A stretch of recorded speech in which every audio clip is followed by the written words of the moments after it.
ರಘುಮೂರ್ತಿ ಮೂಲಕವೇ ಜಿಲ್ಲೆಗೆ ಸಚಿವ ಸ್ಥಾನ ದೊರೆಯಲಿ ಸರ್ವ ಸಮುದಾಯದ ಶ್ರೀಗಳ ಕೂಗು. ಚಳ್ಳಕೆರೆ ತಾಲೂಕಿನಲ್ಲಿ ನಡೆದಿರೋ ಅಭಿವೃದ್ಧಿ ಕಾರ್ಯಗಳು ಜಿಲ್ಲಾ ಕೇಂದ್ರವನ್ನು ಮೀರಿಸುವಂತಿದ್ದು, ಕ್ಷೇತ್ರದ ಸರ್ವಾಂಗೀಣ ಪ್ರಗತಿ ಕಣ್ಣಿಗೆ ಕಟ್ಟುವಂತೆ ಕಾಣಿಸುತ್ತಿದೆ ಎಂದು ಭೋವಿ ಗುರುಪೀಠದ ಜಗದ್ಗುರು ಶ್ರೀ ಹಿಮ್ಮಡಿ ಸಿದ್ದರಾಮೇಶ್ವರ ಸ್ವಾಮೀಜಿಯವರು ಶ್ಲಾಘಿಸಿದರು.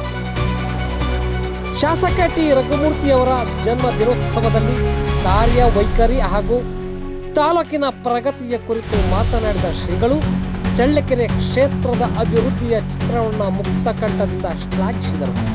ಇಲ್ಲಿನ ಅಭಿವೃದ್ಧಿ ಕುರಿತು ಕೇವಲ ಅಕ್ಷರಗಳು ಅಥವಾ ಮಾತುಗಳು ಮಾತನಾಡುತ್ತಿಲ್ಲ, ಬದಲಿಗೆ ಇಲ್ಲಿ ನಿರ್ಮಾಣಗೊಂಡಿರುವ ಭವ್ಯ ಕಟ್ಟಡಗಳು, ಗುಣಮಟ್ಟದ ರಸ್ತೆಗಳು, ಅಭಿವೃದ್ಧಿಗೊಂಡಿರುವ ಜಲಮೂಲಗಳು, ಕಲ್ಪಿಸಲಾಗಿರುವ ಮೂಲಭೂತ ಸೌಕರ್ಯಗಳು, ಸುಸರ್ಜಿತ ಸಮುದಾಯ ಭವನಗಳು ಹಾಗೂ ಹಸಿರಿನಿಂದ ಕಂಗೊಳಿಸುತ್ತಿರುವ ಗಿಡ ಮರ ಬಳ್ಳಿಗಳೇ ಇಲ್ಲಿನ ನೈಜ ಬೆಳವಣಿಗೆಯನ್ನು ಸಾರಿಸಿವೆ ಎಂದು ಜಗದ್ಗುರು ಅಭಿಪ್ರಾಯಪಟ್ಟರು.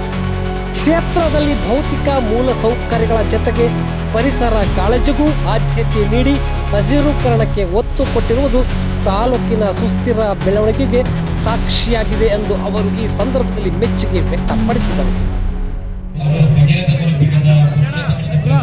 ಸ್ವಲ್ಪ ಹಿಂದೆ ಹಿಂದೆ ಹಿಂದೆ ಹಿಂದೆ ಹಿಂದೆ ಕಳಿಸು ಆಗಲ್ಲ, ಹಿಂದೆ ಸರಿ. ಹೀಗೆ ಚಿತ್ರದುರ್ಗ ಜಿಲ್ಲೆಯಿಂದ ನಾನಾ ಮೂಲೆಯಲ್ಲಿ ಧಾರ್ಮಿಕ ಸೇವೆಯನ್ನು ಮಾಡ್ತಿರುವಂತಹ ಎಲ್ಲ ಪ್ರಮುಖರು ಆಗಮಿಸಿದರೆ ಒಂದು ಮಾತಿದೆ, ಜನಗಳ ನಾಡಿ ಮಿಡಿತವನ್ನ ಅರಿತವರೇ ಮಾತ್ರ ನಿಜವಾದ ಜನನಾಯಕ ಅಂತೇಳಿ ನಮ್ಮ ರಾಜವಾನಂದ ಸ್ವಾಮೀಜಿ ಹೇಳ್ತಾ ಇದ್ರು. ರಘುಮೂರ್ತಿ ಅಂತಂದ್ರೆ ಹೆಸರಿಗೆ ಮಾತ್ರ ರಘುಮೂರ್ತಿ ಅಲ್ಲ, ಜನಗಳ ಮುಖದಲ್ಲಿ ತನ್ನ ಆನಂದವನ್ನು ಕಾಣುವಂತಹ ರಘುಮೂರ್ತಿ ಅಂತೇಳಿ, ಜನಗಳ ಮುಖದಲ್ಲಿ ನಗುವನ್ನು ಕಾಣುವಂತಹ ನಿಜವಾದ ಆನಂದ ಮೂರ್ತಿ ರಘುಮೂರ್ತಿಯವರು. ಇವತ್ತೇನೆಲ್ಲ ಅಭಿವೃದ್ಧಿ ಆಗಿದೆಯೋ ನಾವು ನೆನಪನ್ನ ಮಾಡ್ಕೊಳ್ಬೇಕಾಗುತ್ತೆ. ಈಗಿನ ಚಳ್ಳಕೆರೆಯನ್ನ ನಾವು ನೋಡ್ಬೇಕಾಗುತ್ತೆ.